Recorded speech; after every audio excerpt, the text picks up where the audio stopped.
Hey, it's Raj from 3CB Performance. Barcelona winger Ousmane Dembele injured his right hamstring, diagnosed as a quote, complete rupture of the proximal biceps femoris tendon on Monday, February 3rd, 2020, during the final stages of recovery from a previous right hamstring injury that has kept him out since November 28, 2019. The medical team decided this most recent injury required surgery, which took place the following day on February 4th, 2020. In this video, I'll delve into the injury, surgery, potential underlying causes of Dembele's brutal injury-re-injury cycle, and what it all means for his career.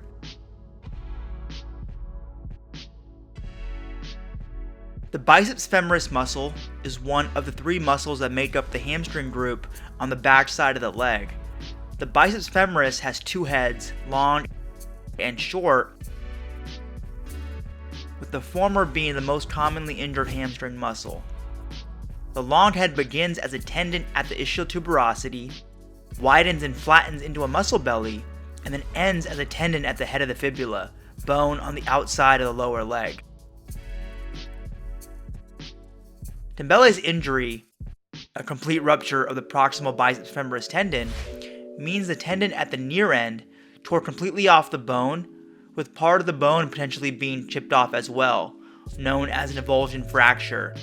Typically, if the gap, medically termed quote displacement, between the remaining tendon and the tuberosity is greater than 2 millimeters, surgery is indicated. Dembele underwent surgery the next day, so it's a safe assumption that's the case here.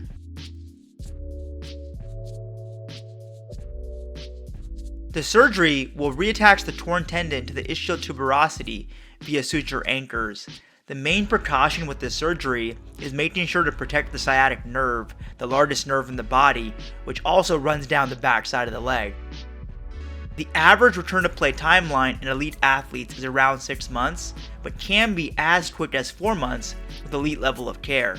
However, even once Dembele gets back, he still faces many of the same re-injury risks that have put him on the brink of his Barcelona career in the first place.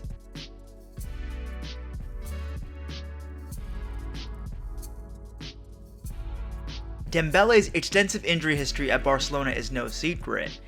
This is his 9th injury in 2.5 years, his 8th muscular injury, his 5th overall hamstring injury, and the 3rd hamstring injury and most severe on his right leg in a span of 9 months.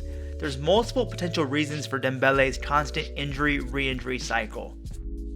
The most predictive risk factor of future hamstring injury is by far previous hamstring injury, with nearly 30% of hamstring injuries recurring, most within the first 2 weeks after returning to play, and nearly 3 times higher risk for hamstring injury up to a year after the initial injury.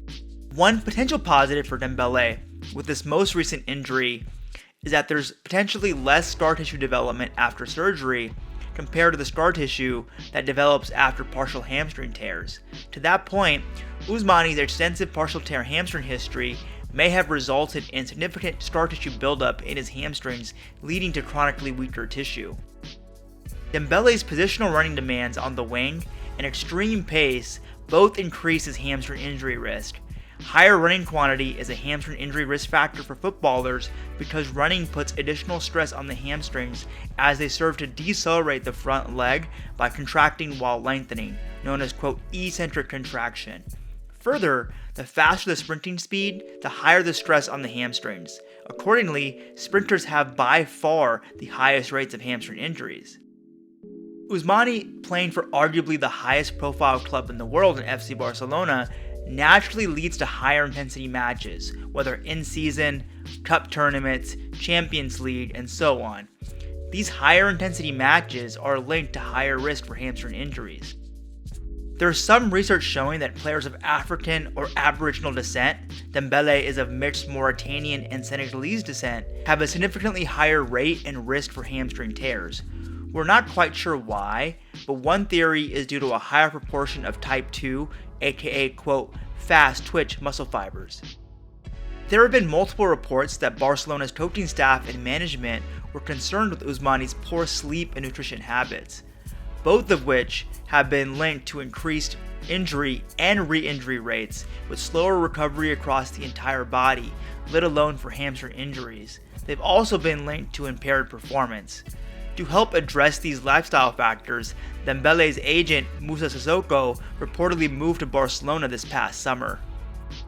The body is a series of interdependent chain links, so when one link is injured or weakened, the others have to make up for it, which can result in compensatory injuries, particularly in the lower body. Dembele's extensive lower body injury history lends itself to significant compensation and overstress.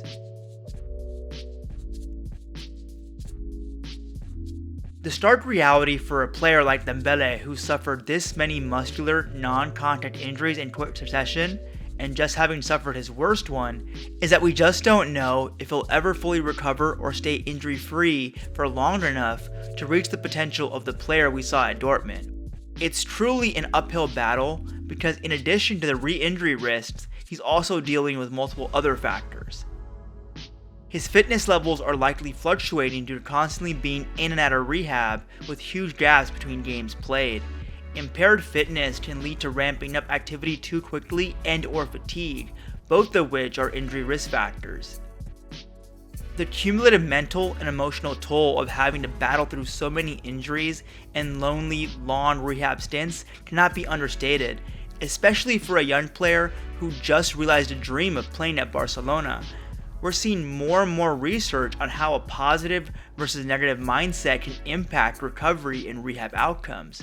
Interestingly, former Espanyol player Jacinto Ella wrote an open letter to Dembele and touched on this very thing, writing, "At 22 years of age, your injury list stands out.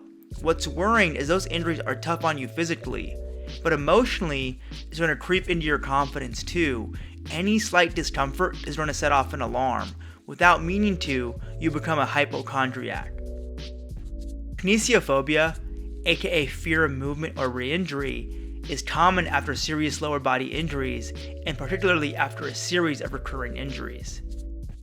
What concerns me most about this injury is that Dembele was simply participating in training when he felt tightness in the hamstring, and that tightness ended up being a complete rupture of the tendon. That mismatch between mundane mechanism of injury and severe severity is a huge red flag that hints at serious underlying deficits. A significant positive for Dembele is that he's only 22 years old. This helps for two key reasons. The first is that players under 25 have less hamstring and re-injury risk, and secondly, perhaps more importantly, he has time to address the deficits, get back on the pitch, and get his career back on track. I'd love nothing more to sit here and say that I can be optimistic about Dembele's career moving forward. Although outcomes for his surgery are very good for elite athletes, he has so many potential yellow and red flags at play. I sincerely feel for Ousmane, and I truly hope he's able to put this last setback behind him, eliminate any thought of external expectations or pressure to return and perform, because as it stands, he's out of contract at Barcelona after next season.